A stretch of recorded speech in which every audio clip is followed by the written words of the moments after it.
দিব্যবাণী আজকে 24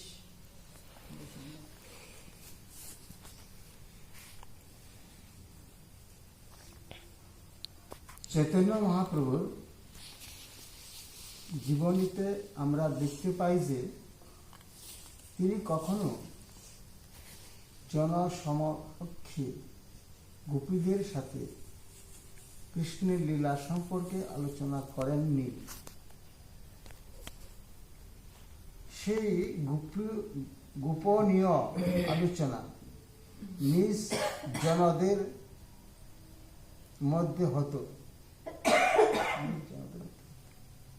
সুতরাং আমাদের তা মনে রাখা উচিত যে সাধারণ লোকেরা একে ভুল বুঝতে পারে, তাই আমাদের খুব সতর্কতার সাথে এটি পরিবেশন করতে হবে।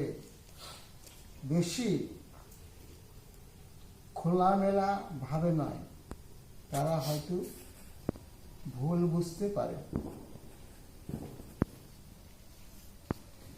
বুস্টান বলছিলেন 1969 সালে। তো প্রবাদ বলেছেন যে চৈতন্য মহাপ্রভুর জীবনে চৈতন্য মহাপ্রভু কৃষ্ণনাম করতেন, ভাবে মুশ্রিত হতেন, কিন্তু গোপীদের সম্পর্কে মহাপ্রভুর আলোচনা আসলে চৈতন্য চরিতামৃত আসে লাস্টে, কিন্তু সেটা মানে জনসমাবেশ, অনেক লোক সেখানে সমাবেশনে আছে, সেখানে আলোচনা করতেন না। কারণ এই গোপীদের সাথে যে কৃষ্ণের লীলা, এই লীলাটা অ্যাকচুয়ালি গোপনীয় ছিল, যার জন্য অনেক লোককে, অনেক জনসমাবেশ সেখানে এগুলো আলোচনা করতেন না। তবে কখন আলোচনা করতেন? মুষ্টিম কয়েকজন ভক্ত যেখানে থাকতেন, বা ভক্তি যারা ভক্তি করেন ভগবানকে, তো ভক্তি যারা করেন তারা এই গোপীদের যেগুলা লীলা কৃষ্ণের সাথে, সেটা হৃদয়ঙ্গম করতে পারে, আর সেখানে ভুল বুঝবেন না। আর না হলে সব জনসাধারণের মধ্যে এগুলো আলোচনা করলে তারা ভুল বুঝতে পারে বা ভুল ব্যাখ্যা দিতে পারে। তার কারণ ভগবান শ্রীকৃষ্ণ যে লীলা করছেন গোপীদের সাথে, উনি যে বস্ত্রহরণ করছিলেন, এই বস্ত্রহরণ লীলাটা খুবই মর্মান্তিক।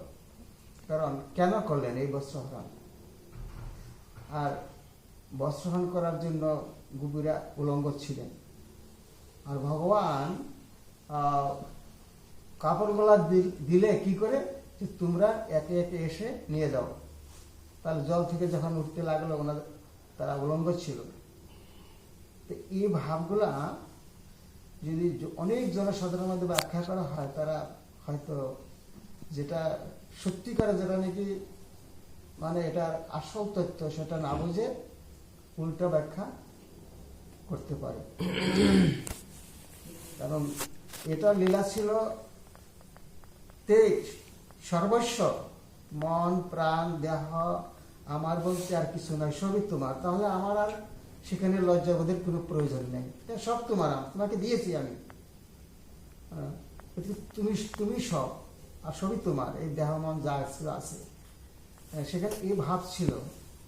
সেই ভাবটাই মানে পূর্ণভাবে প্রকাশ করার জন্য ভগবান এই বস্ত্র হরণ করছিলেন, পূর্ণ সিলিন্ডার আছে কিনা সেটা, সেই ভাব বোঝার জন্য।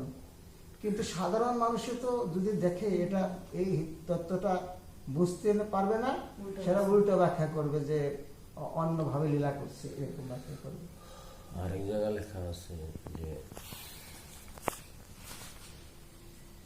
ল্যাংটা হয়ে কোনো জায়গায় স্নান করতে লাগে না, হুম, ডাক্তারের নিষেধ আছে, হুম। তাই তারা উলঙ্গ হয়ে স্নান করতেছে। কিন্তু এই শিক্ষাটা দেওয়া তো এটাও শিক্ষা দিচ্ছে। এই শিক্ষাটা দেওয়ার জন্য তাদের বস্ত্র হরণ করছিল।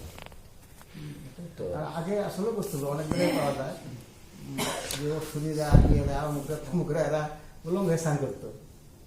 না কিভাবে খায় নদীতে তো করা যাবে না, বাথরুমে ফেলা যাবো, যেহেতু দেখবো না দরকার দিয়ে করুন, ওইটাও হবো না। কিন্তু ওটাও ঠিক না। ওটাও শাস্ত্রের নিষেধ। কিছু হলে একটা থাকতে লাগে, হ্যাঁ একটা হলো থাকতে লাগে, পাতলা পাতলা হলো। জয় জয়। দিব্য বাণী।